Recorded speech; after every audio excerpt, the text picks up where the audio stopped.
Hello, this is Mark with Skinny E Media. I'm here to do something I haven't done before. Do an interview for someone else's channel, discussing about my so-called career and my podcast series, BBFC VMPA. And on your bio, you said you're a musician as well. Yes, to some extent. Hopefully I'm actually going to be playing live at the HMV in Canterbury, and also going to be having a presentation promoting my recent album, Fear of a French Planet, which should be coming on. So the radio show that'll be the 24th, and then my music show at HMV will be on the 26th. So I'm very excited about that. So where can everyone go to get tickets to that? Well, for the HMV one, it's just anyone who comes in. It's a free event, but it helps gain to some extent publicity for the music that I'm doing because it's very hard for upcoming musicians or people who aren't signed to try to get attention. Yeah, definitely. Okay, so I guess do you want to go over how we met, or? Oh yes, absolutely. So we actually really not saw each other when we were doing the focus group for the BBFC. It was just sort of we are family, and they showed us Cocaine Bear, 15th certificate, really sort of falls the wall gonzo horror comedy that we were sort of required to take our opinion on it regarding certain elements about the film itself, the drug use and the graphic violence and gore. I was on the more restricted end of things, while you were a little bit more agreed with the rating, a little bit more flexible than I was. Yeah, Well, yeah, that's kind of how I operate, really. I like to have differences of a thing, and also this helps the comic effect as well. If you listen to the podcast series. definitely. Yeah, you've got a series on your channel, which you just mentioned. It goes over sort of the differences between the ratings board, both over here in the UK as well as also in the United States. Censorship in general on social media platforms, and also in different countries. For example, how standards might vary in France or Australia or New Zealand. You've done interviews with the OFLC for New Zealand. The NZ Classification Office with Henry Talbot, a very good bloke. Yeah, and you also travel around and you review films as well. You were at Cannes this year, if I'm recording correctly. Yes, absolutely. It was my first time being at that event. Unfortunately, on my end, I could not get press privileges for the event in question. But I managed to make the most of it every time that I was there, seeing the sights, and trying to take as many photos and obtain as much connections as I can. Yeah. So how many films did you see there, or did you see any films at all, while you were at the festival?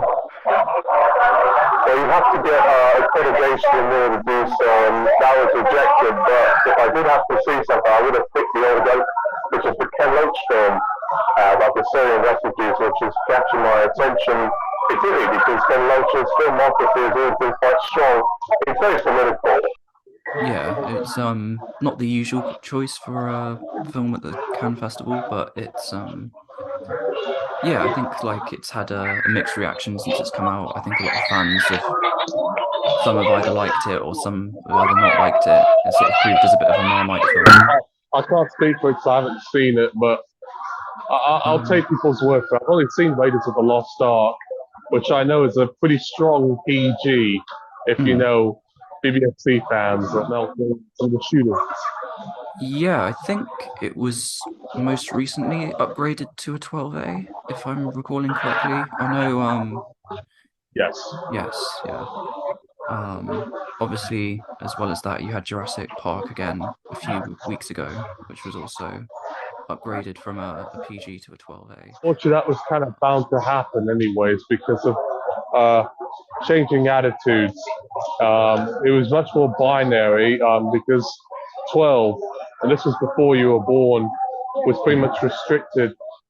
So if you wanted that big pound or big dollar, you got to have it PG or you, and it would often fit in a lot of films that were a little bit heavy, violent, a bit rude, at the PG level, but now it's a lot more sort of streamlined. And PG nowadays is more to reserved for like family films and cartoons. Every now and Yeah. again, you will get a few surprises like the Simpsons movie and Paranorman, Isle of Dogs, Hidden Figures, which are like old school PGs, Mm. but they're sort of a dying breed. Yeah, definitely. I think yeah, in more recent years there's been a like a push where a lot of things have gone up to a higher rating at the more junior categories while sort of simultaneously going down from a something might have been an 18 and now it's a 15 sort of thing. A lot of that's been happening. To much to my dismay, really. I don't really like it when they do that because it sort of takes the nostalgia out of it, a Mm. rite of passage. Any given minute, not well, Godfather's already a 15 after years of being an 18 on X, but Did you see fellas, Friday the 13th downgraded the other day? yes, I did. I would have been a bit upset about this years ago, but I realized with the changing attitudes and also dating special effects, and so many people can Mm. watch these sort of films on their computer, on their phone, on the go, and kids as young as 14 and 13 are watching these, what used to be formerly 18, sometimes even banned or heavily censored films. Encouraging, really, but that's just the way of the beast and changing times. Rob, Yeah. my co-host, he welcomes the changes. I Mm. don't. Yeah, I guess that brings an interesting sort of parallel to the podcast which you have, differing opinions on this. I mean, but no, it is true what you're saying. I'm seeing Enter the Dragon later today for the first time, and that was originally um heavily censored. All of the famous bits were cut out of it, and then it was only 2001 that it was uncut even at the 18 level, and as of I think June or July, it just got downgraded to a 15 with no cuts. So, yeah, no, times are definitely changing, and I think it's something that's interesting, as well as when you can look at what attitudes would be like in the future to things that are currently being rated now. Obviously, guidelines are constantly changing, and that's part of the test research we did. But yeah, no, for context, Absolutely. for those who are listening, both myself and Mark from Skinny Media, we both are very much interested into film. Um, and in particular, we have an interest in censorship in general, both sort of in terms of film censorship and I think in your case as well, online censorship quite a bit. And so if you're interested in sort of podcasts and or like talks to do with general censorship, definitely it's something to check out. Well, I always thrive on the opportunity to talk about the my favorite C word in the alphabet. And no, it's not the word that rhymes with runt. I have to be a bit careful in public. But it's actually censorship is my favorite word that begins with the letter C. Hmm. And there's many other films that I also like that have that letter too, like Coraline and Censor and Corpse Bride and Child's Play and the incel film Cuck. Oh, I also interviewed the filmmakers who did that, so I've got quite a bit of a legacy. But the problem is on the internet, because of how YouTube algorithms operate, and because I don't have quite the budget that people like Mr. Beast or Markiplier and PewDiePie and Logan J, whoever the fuck these people are, I tend to get quite ignored. I'm usually in the sort of dark web spheres of YouTube for people who are genuinely interested in some of the most nerdiest sort of stuff. And I've got my fans. The fact that you knew who I was when I came into the focus group event to see Cocaine Bear with you certainly made me laugh. Yeah, I thought, wow, now I'm viewed the same way as Brad Pitt, but within the film censorship world. I absolutely, it made my day. And that was not very difficult. It was quite a difficult day for me, so thank you. yeah, no, of course. That's no worries. Yeah, no, there's definitely a community out there for people who are interested in censorship. You've got GNC Films that has Cutting Edge, which is a really good series if you're interested in that. And then yeah, you've got your podcast as well, which comes out once a week. Am I right? And Yep, one, always pretty much every Saturday, although schedule wise, there could be some issues, but typically it's always on a Saturday.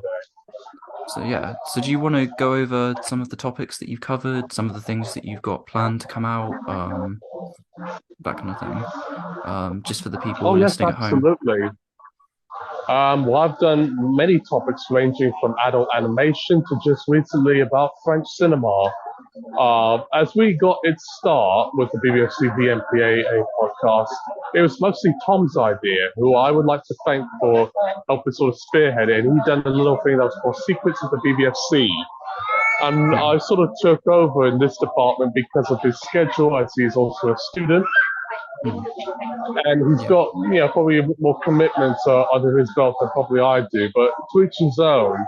And so, as of recently, ever since part two or episode two, where I talked about anime and adult animation, I usually have Rob Bavister or Bobotron usually be my co-host on these matters. There were a few exceptions, like the one I done on romance, that was all me.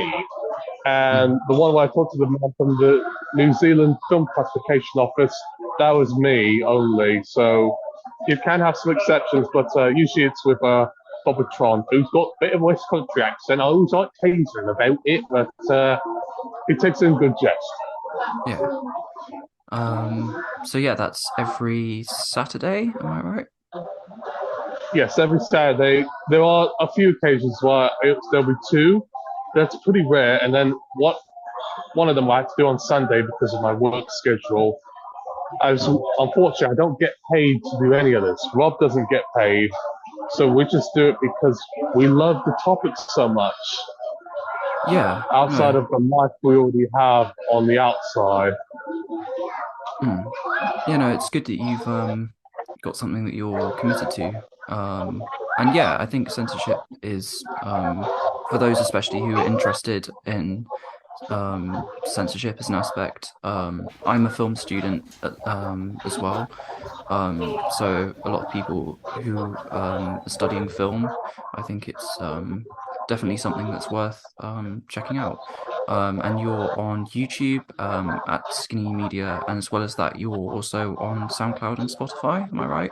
Um, Yes, the SoundCloud and Bandcamp and Spotify are different. They're MXQ, my music, which is mostly electronic with influences of industrial and jazz and alternative rock sounds every now and again. But it's mostly the kind of people who like sort of Aphex Twin and Boards of Canada, Warp and Ninja Tune type of stuff. And weirdly enough, I thrive on that, just like I thrived on animation ever since I was a child. From Dexter's Lab, one of my favorite shows of all time, and Toy Story, the first ever film I saw in the cinema.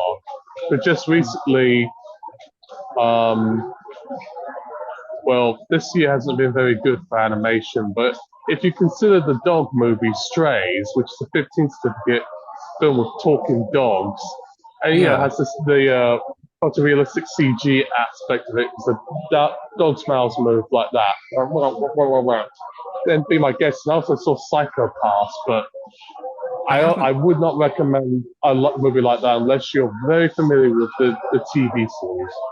Yeah, I have. I saw Strays well last night actually. I wasn't the biggest fan of it, to be fair, but no, I've heard a lot of good stuff about Psycho Pass, but there's been quite. I don't know. I feel like there's been some animation this year that's been pretty good. I mean, the new Spider-Verse definitely upped the game compared to the original film, and there's also been some anime films that I've been looking at wanting to see, such as Suzumi, and there's another one coming out soon. I can't remember the name of it, but The yeah, no, first Slam Dunk. yes, the basketball one. Yeah, sorry. Um, yeah, no, but no, I mean, what? But yeah, well, sorry. Um, Sorry, this is a little bit off the cuff. I've just Oh no, been this is thinking. your first time doing something like this. I think you're probably doing it much better than some of the times I did with other candidates who I've talked to. Sorry, not Hmm, candidates, interviewees. hmm, In all my experience with my interviews and stuff, there were some ones that didn't quite work. I know we done one that was recently on sort of crime and maths and gangster movies. Why you gonna hmm, go? Hey, and I've done two versions of that. One of them was with Dennis, who's a friend of mine who I knew from my university years, and then I've done one with Bobotron and Rob. I don't think those ones went very well because the problem I think with the mobster one was that the knowledge of the subject, particularly for Rob, was not very strong, and also we had to do a lot of edits and stuff for weird pauses and random talks that we were having about RoboCop or something.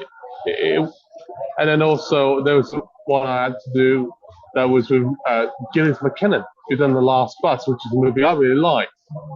I don't think that was one of my better interviews, but I would say out of all my favorite interviews that I've done, would be the one where I do it en français and then in English with Jean-Paul Ravens, or Pisha, who's a Belgian animator who done a lot of naughty cartoons back in the 70s and hmm, 80s. He's very much like Ralph Bakshi.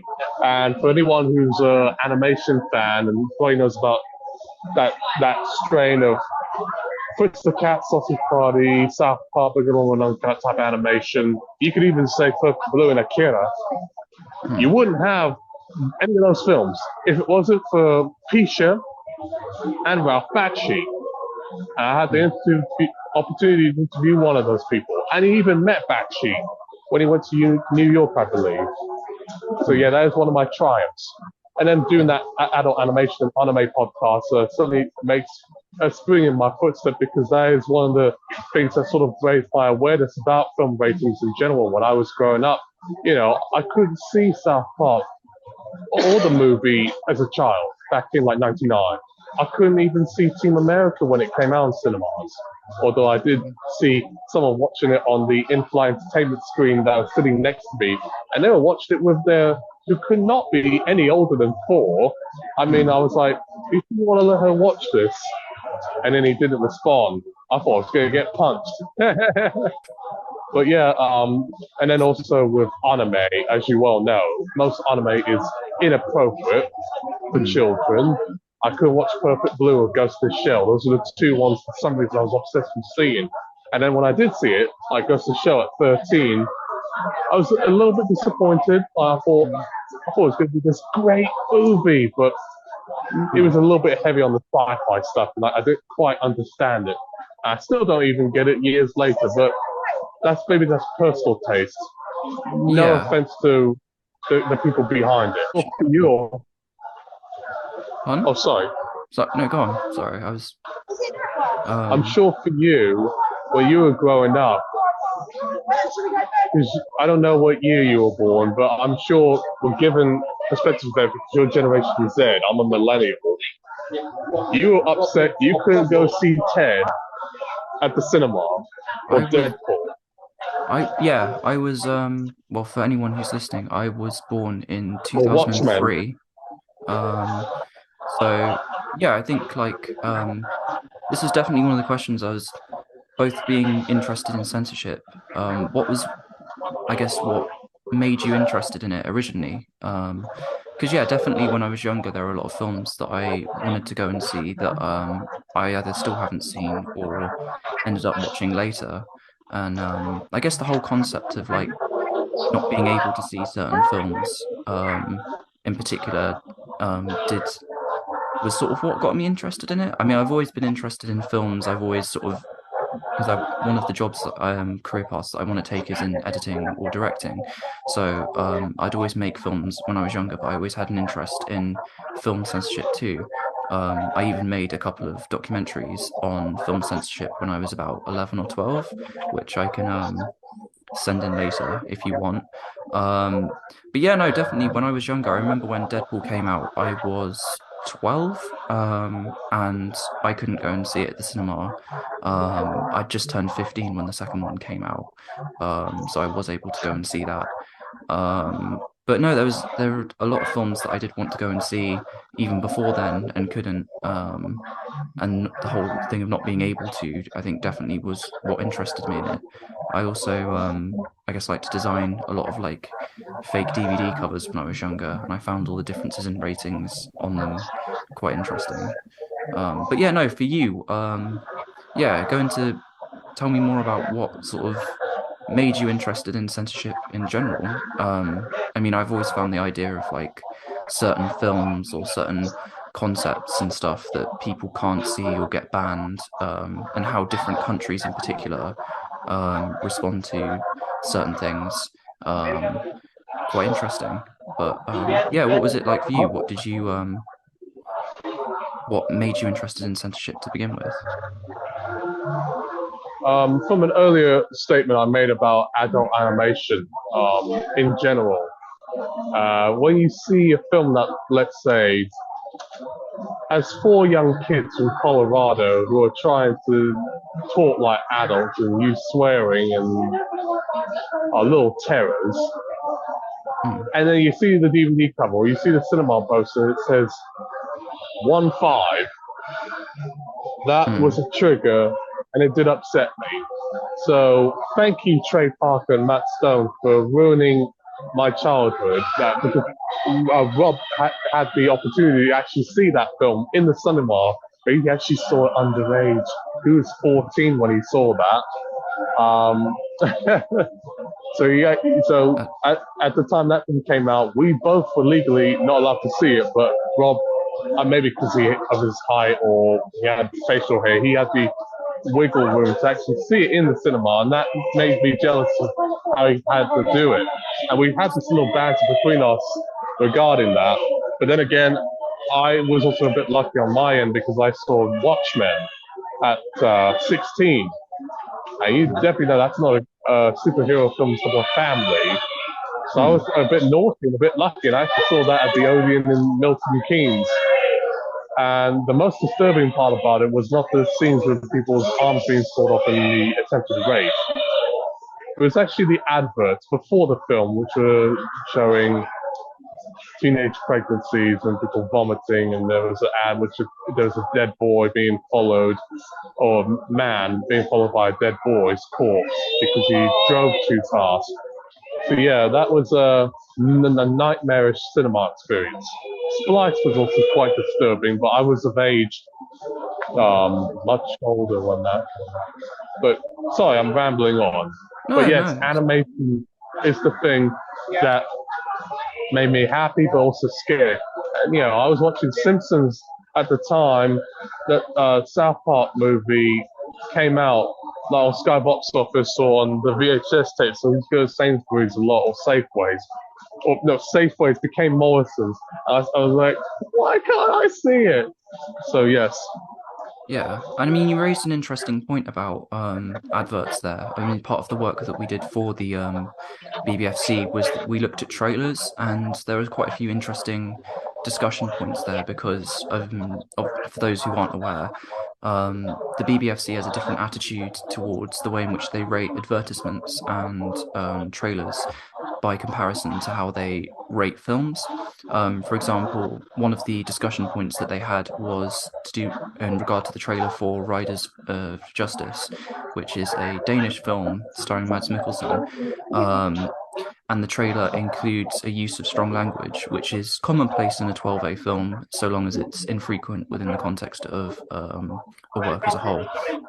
However, in trailers, if you use even one use of the term, it can automatically up any trailer to a 15. So that was one of the points that they had gone over of whether they would sort of deem it acceptable to have such language in a trailer.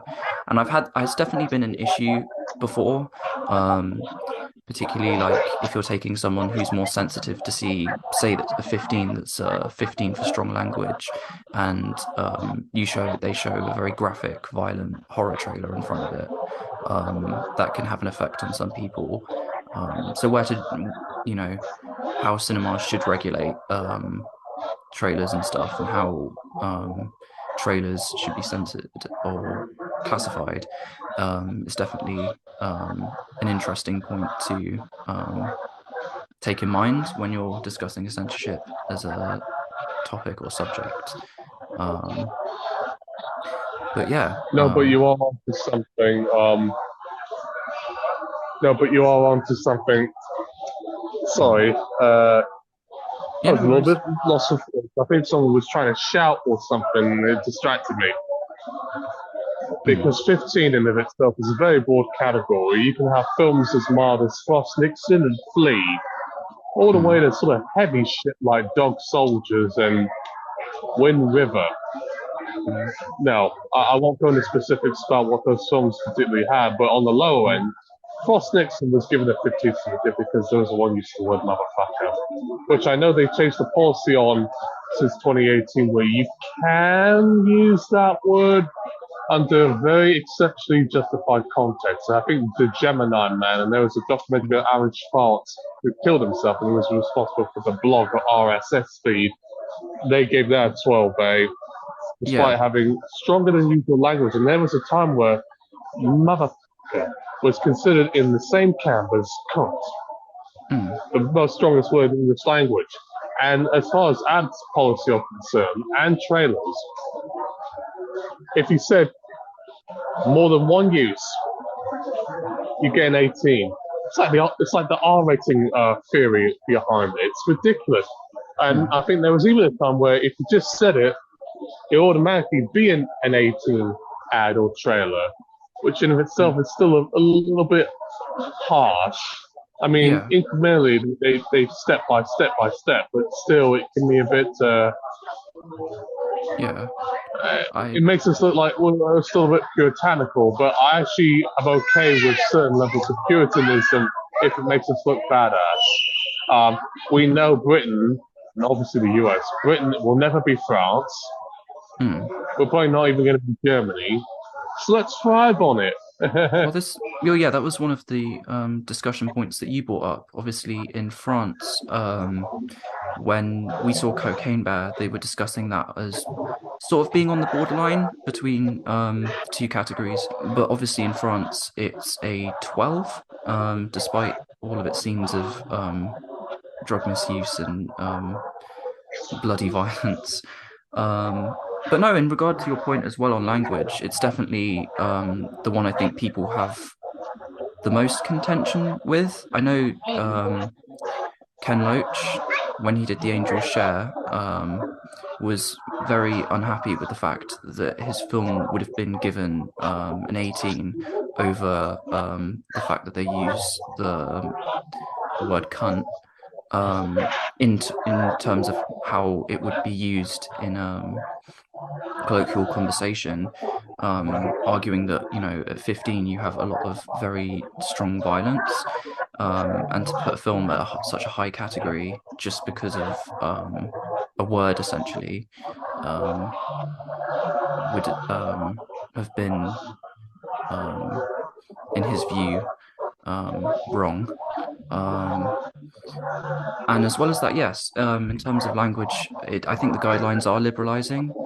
You can get away with more very strong language at 15, and as we mentioned with the other term, more at the 12A level. I think the most recent example was the Hindi film Rocky Prem Ki Kahani, which I saw a couple of weeks ago, and there's I think 3 translated uses in the subtitles of motherfucker at 12A in that.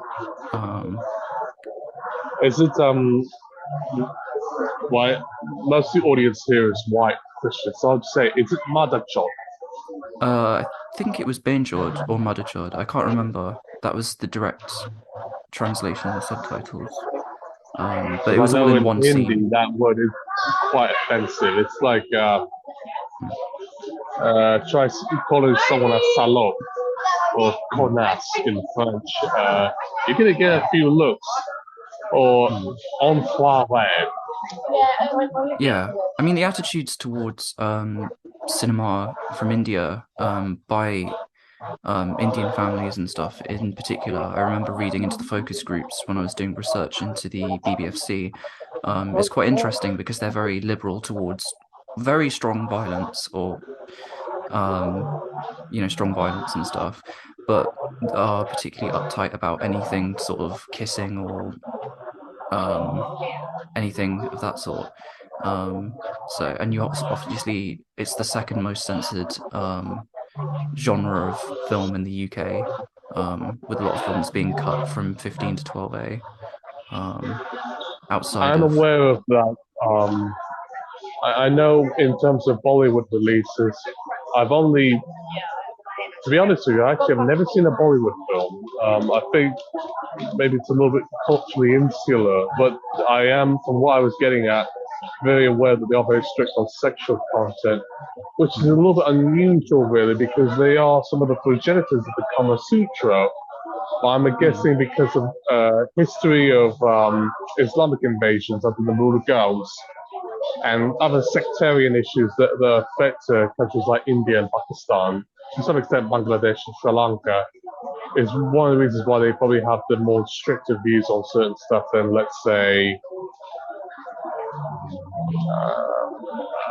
us English, Protestant, Catholic English, we take for granted. It's, like you said, a cultural matter, but I know a lot of countries within that belt, especially in the Islamic countries, no sex, no nudity whatsoever. Blasphemy, not allowed. Violence, they don't really seem to give a shit. in regard to South Asian cinema, no, definitely. Jailer, which was a recent example of this, had an issue where when it was first submitted, the BBFC had looked at it and said that it was a 15 level film and that it would not be possible to go for cuts on the film. So the distributor had to make their own cuts. And it took 2 or 3 attempts before a 12A version was finally produced. So it's definitely one of the areas of cinema that's censored around quite a bit. Never heard quite an approach like that. The last time something like that happened was with Cloverfield and I Am Legend, which was both PG-13 movies, but they were told there's no way you'll be able to cut anything out of this just to get the 12A, so they have to stick to 15. Yeah, no, I think that's definitely another thing to go over when you're comparing how ratings boards operate in the different countries. I mean, we're more relaxed on language at the equivalent 12A level, as well as sexual content and nudity by comparison to America. However, most PG-13 horror movies will get a 15 here anyway, which I think makes sort of the unrated cuts or the extended cuts that we also get here sort of funny, as both will carry the same classification when they're handed over on DVD. Oh, I actually find the UK system is way more accurate on that end, because I saw Disturbia in the cinema. That was a 15, it was PG-13, which they originally got an R, but they got an appeal. That's pretty intense. So the 15 as it stands is probably a bit more accurate. But there is one film I can think of that didn't really work. The higher rating was Krampus, the Christmas horror movie that probably could have easily been like a 12A. Maybe that's just me. It was very silly. Yeah, I think I remember watching Krampus when I was 13. We watched it at Christmas, and I think I agreed with the 15. But I like you, I also agreed Give me a that. moment. I'm sorry about that. What? Yeah, no You worries. can edit it all together. Yeah, that's the whole thing But with you these still calls. I plan can, to set 13. yeah, I watched it while I was away at Christmas, and I think I remember agreeing with the 15. Like you, I sort of agree more with horror having a more restrictive category from at 15 instead of 12A. I do find some of the differences strange. Like I've always found the fact that Insidious is a PG-13 in the US, but The Conjuring at least the ones that don't include graphic violence, are an R. I found that to be a strange parallel, but yeah. You got a point there. But then again, Krampus being a 15 and 10 Cloverfield Lane being a 12A is a bit of a weird juxtaposition. It's a bit inconsistent, I guess you could argue. No, I would agree with that too. I've said this to Rob on one of our podcasts, but he's for some reason thought, hey, Later, it's not showing ourselves like we're a bunch of little wieners, but I don't know. That one felt a little bit out of place. Like they might have slept at the wheel on something like that. That's an allegation I always seem to throw about in the air whenever the censors seem to get something wrong. I sometimes will say, oh, they probably just fell asleep at the wheel. Yeah, I remember seeing 10 Cloverfield Lane in the cinema when I was 12, and I was definitely surprised by the amount of violence and threat that was in it for a film with that classification, because it is rare for a film to receive a 12A, particularly after The Woman in Black, that is a horror movie. I remember my mum took me to see The Woman in Black in the cinema when I was 8, obviously not expecting it to be as strong as it was. And then I remember that had an effect on me when I was younger. But yeah, I think my mum definitely did regret taking me to see that. Well, I can certainly list a few titles here and there that are age appropriate at that particular category, and the one that always seems to come to my memory is Casino Royale and Da Vinci Code. Now, there's a bit of a joke amongst fans of Skinny E Media that if you mention about Da Vinci Code, Mark's going to start freaking out. It's same with the Elfin Lead comment I often seem to make. Uh-oh, Mark's going to freak out. Don't talk about that title. And you probably seen Da Vinci Code, knowing you. Yeah. But there's a really bizarre scene of man, no clothes on, beating himself to death in the name of Christ. And I don't know what was going on there. The nudity was, you don't see anything explicit. I thought, what's going on here? And then the self-harm stuff took it even further. I thought, what on earth am I even watching here? Yeah, I mean, the Casino Royale had somewhat similar material but not the self-harm element. It has violence and torture that involves sort of male nudity, and that probably made me a bit uncomfortable. Maybe it's homophobia, maybe it's conservative ideas in my head. I don't know, but I'll let you decide. Yeah, I mean, I suppose both films were on the borderline between a 12A and a 15. I both had received cuts to obtain to receive a 12A classification.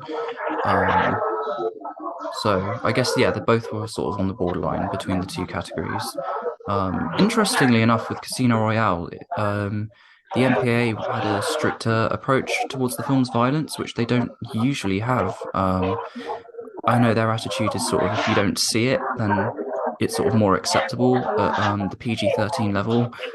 For example, Truth or Dare has people cutting their tongues out and sort of killing themselves, but because you don't see any of the actual deaths, that was a PG-13 and was 15 over here. Yeah, that's quite bizarre. But then again, I think a lot of people like to push in for that particular rating, at least in the States, because that's where all the money is. I mean, a recent movie called Megan, which I'm sure most people have seen by now, that actually was going to be R-rated initially. Some of the marketing made it seem that way, but when word got out that a lot of young people were sort of interested in it, there were TikTok videos featuring the robot girl dancing around, then they thought to tone down some of the graphic and gory scenes and some of the language just to get that, I'm trying to think of the word, but yeah, the crucial rating. Yeah, the box office friendly. But at the same time, one thing I am proud about Megan doing is that they did release it uncut when it came to home media. alongside the censored version, so people could decide for themselves which one is good versus which one isn't.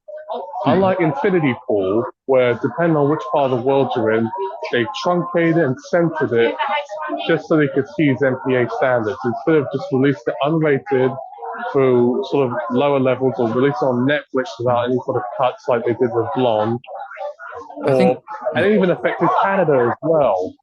Well, yeah, in Canada, I don't know how it works because obviously in Canada classification is done by the provinces. I know in Alberta and British Columbia they'd submitted the uncut version of Infinity Pool and it had received an R rating, which in Canada is equivalent to an NC-17. In America, and that you'll have cinemas that won't play a film carrying an R rating. And so they submitted the edited version, which received an R in the United States, and both of those were classified 18A. In Quebec, the film, I think the uncut version received 16 plus. In the UK, we got the uncut version. I saw it at the cinema. And yeah, I can confirm that it was the uncut version that was released, which I'm glad of. I think that was the problem that I have with Megan and quite a lot of other PG-13 horror movies is that they will trim them down to get that rating in America, but obviously in the UK where we have stricter standards towards horror films, it will still get our equivalent to the R rating anyway. But we're still getting a censored version of the film. And I remember that being one of the issues I had with Megan, that you have this killer robot movie where the whole premise and what you're seeing it based off of is essentially, at least to a degree, the violence. Yet each scene of horror was sort of so toned down in the UK and throughout the world that it made the movie somewhat less watchable than what it might have initially been. So I do prefer the release strategy of going and releasing the uncut version in different countries, like they did with The House That Jack Built, Lars von Trier. And although with Infinity Pool they could have released unrated, which I'm surprised that they didn't. I know Von Trier had previously done it with the Nymphomaniac films, I believe, instead of receiving an NC-17. I'm not so sure the whole decision process as to why they were released something uncut or censored. Some of it is a sort of rights issue and also marketing reasons. They probably thought on House That Jack Built, in this instance, it's not pervy enough. It's mostly just a movie about a serial killer who's lost in the head, like American Psycho. But that, film also had troubles with censors, and that it's not for the violence worthy enough because they're reducing the sex. But House That Jack Built, from what I was told, a lot more sadistic. And we see children being murdered and people get their breasts cut out. So, I don't understand. And also, when they did release the uncensored version for one night only in US cinemas, they were flagged by MPA for confusing and deception to the distributor and the audience, and they were told you cannot release any version of this film until we say so. Maybe I'm rewording a little bit different, but yes, it got a bit of implications. It almost felt like it was at a tribunal court. I thought, really? Yeah, I think the ability to release both versions is important. I mean, going back to my point on South Asian cinema, one of the things that I think is pretty cool that they do at the moment is because obviously in India, cinema is sort of a family-oriented experience. People will always take their family to see it. They'll have a cut 12A version and then an uncut 15 version, and they'll release the cut version on the first week and then the uncut version on the second week, or vice versa. So it gives people the opportunity to see both. This is been the case with Jailer, which has, I think, 6 minutes of cuts between the two versions, as well as other films such as Bigil, which is a Tamil language film, which was the most heavily cut film that I've seen in a cinema, with the cut 12A version I saw on opening night having 22 minutes of cuts, 7 of which were by the BBFC and 15 minutes of which were pre-cuts by the distributor.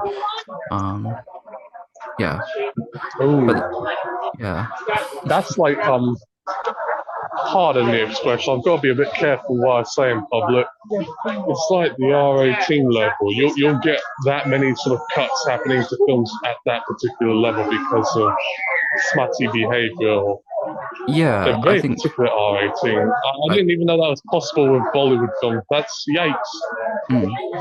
if you look back at the 90s as well, distributors would often submit pre-cut prints to the BBFC that would be missing sort of about 20 minutes, and they'd get a PG because obviously there wasn't a 12A back then, so they'd want a PG, and then you'd get the uncut video release, which would have an 18 or a 15. Yeah, no, it's films are cut down quite a bit. I think Ireland does better to have a 15A rating because they can release a film uncut there, and then families can decide whether to take someone under 15 to go and see a film with a 15 classification or rating, 15A rating over there. But yeah, no, films are cut quite a bit, and I think the thing that makes it worse is the fact that the cuts are often very noticeable when you watch the films because they don't make an attempt to obscure things. So you will know which scenes were cut and which scenes weren't. But yeah, no. At the R18 level, I said earlier, South Asian cinema was the second most heavily cut. Obviously, that's the first. You used to be able to use the BBFC website to do this, but Melon Farmers is probably a better site to do it now. I think the heaviest cut I saw was 101 minutes, which is sort of movie length to films in that of that nature. But yeah. 101 minutes, that's unheard of. As far as I'm concerned, the most sensitive film I ever saw, weirdly enough, it's not that film to me to me. It's actually smutty anime that's called Mist of Darkness, cut by about 7 minutes. And you watched the cut version, or the uncut version? Well, I'm worried that the police are going to come at any minute. I'm very paranoid like that. I've got mental health issues, so I only watch UK version. Fair enough. Yeah, I can't. Yeah, because obviously it's a bit complicated when you're getting into compulsory cuts. Sometimes it can just be to do with what can be released, and sometimes it can also be issues in terms of possessing certain films. But yeah. I mean, it was a lot more sort of draconian back in my father or my grandparents' day. Video nasties, they could try to come to your house and say, all right, this is suspect. They have a list and a catalogue of which titles you are not supposed to see. And even on there was a documentary, a great one called Bandy Status Videos. And they actually stopped someone in their house, and they had, it's a funny thing, Apocalypse Now, which they assumed was a horror film with cannibalism. The Last Whorehouse in Texas, which had Dolly Parton in it, which they thought was something a bit dodgy. And then a movie called The Big Red One, which they liked. I think that's a whorehouse in Texas. They thought was a bit dodgy themselves as well. Yeah, I think that the video nasties, I think if you're looking at like people who would ask why you're into censorship, I think that's why you have an interest in it. I think that's probably like something that you can definitely cite. The fact that back in the day you could be arrested for selling low-level horror movies. For example, I think the most ridiculous case that I'm aware of was the horror movie The Burning, which was originally released as an X with something like 30 seconds of cuts. And then it went on the video market and somebody sold a copy with the 30 seconds, which is all just like silly B-movie horror stuff, released and got something like 2 years in prison. And the film isn't 18 uncut since, I think, the 90s or the early 2000s. I saw it when I was about 14. And I guess talking about changing attitudes, a lot of it seemed quite dated and silly to me then. But the fact that you could have been, back in the day, the whole attitude towards such things definitely shocked people and definitely had a reaction. But you can see the same approach now taken with the internet and stuff. It's sort of the fear of the unknown, I guess, that results in a lot of similar things being put in place with the internet nowadays. Um, Similar sort of fears and stuff. I don't know if you'd agree with that statement. Yes, absolutely. So, over recent years, they were mostly focused on trying to censor something that is racist, sexist, and homophobic. They'll try to remove it from streaming services, which unfortunately happened to the Mighty Boost, a show that I'm a big fan of, or at least I used to be, Yeah, I and Little remember. Britain and a few others. Yeah, I remember. I used to watch the Mighty Boosh when I was young. Obviously, there were some episodes that I wasn't allowed to watch, but I remember yeah, I remember liking the majority of it. I think The Nightmare of Milky Joe was probably one of my favorites when I was a kid. But yeah, no. But Most yeah, of no. the episodes in question that feature blackface set people in a bit of a tizzy, particularly the social media companies. And with George Floyd, there was a sense that they felt like they had to do something, although this might be corporate washing, but they were told you have to do something. Mm. And yeah, and what were your sort of thoughts on the sort of reaction to the internet and stuff? Just for the Um, well, firstly, I'm not too big of a fan of internet censorship because yeah, I know it has been used to my disadvantage. I have been censored by YouTube for even doing a podcast on drug use, even though I'm warning about the effects of what certain issues and policies have entailed on the ratings. And they said, nope, you have to restrict this to 18 plus. I was banned and censored. They had to remove my video because it depicted inside a sex shop with full-on scenes of the birds and the bees. And one of my videos that is like my dream cinema ad bill, they had to remove that for copyright reasons. So I'm on the sort of receiving end of the censorship, and I see it from other elements as well. You know how all these YouTube channels are very popular are obsessed about demonetization. It's very annoying. I wish YouTube would not try to pick and choose what's allowed versus what isn't, because it's very inconsistent. So, in other words, they'll permit a video that has lots of violence and gore, but they won't permit something that has full-blown nudity or even swearing. Yeah, it's definitely an issue you have on the website. I mean, it's such a big network that a lot of the censorship and stuff is handled by robots as well. I mean, you have obviously there was a massive thing back in 2016 to do with fair use, where you have lots of channels that would fall within fair use, making a documentary or making videos which meet their guidelines of transformative content, or whether that be criticism or whether that be so on and so forth. And they would often be censored. Well, they'd often face being taken down by companies and having tons of restrictions placed on what they can do. And obviously, yeah, in terms of what is and isn't acceptable, YouTube is very inconsistent. And you often have like their policy on certain things will change and will affect older videos, which means that creators will have to like go back and regulate content that was uploaded in a different time when YouTube might have had a different policy on something than they would at this point in time. So I guess going into video creation and stuff, YouTube is such a big platform. It's where you want to get reach. That having to constantly be having that in mind, or having to see what having to constantly work around that is probably quite difficult, especially for people who want to create video content. And in general,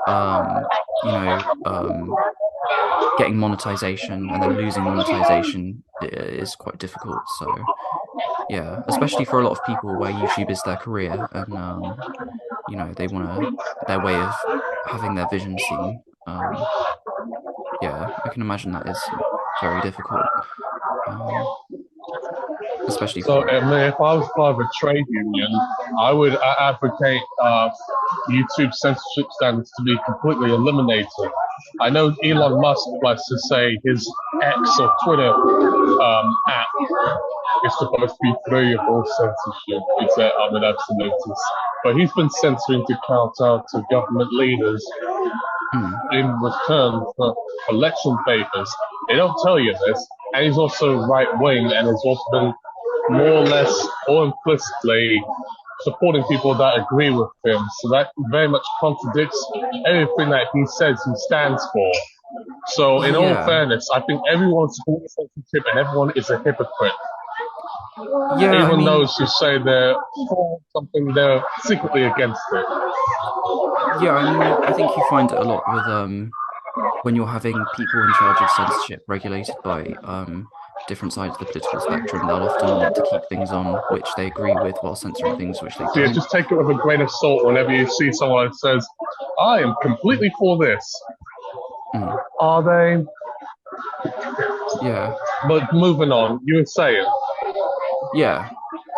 No, I don't know. Yeah, Twitter still has censorship, so Elon Musk didn't even achieve the goal that he set out. But They even censored Alex Jones and Kanye West. And they're right wing like him. So no, I want out. So the only way you can find me is Instagram and obviously YouTube. and your Instagram handle is at Skinny Media.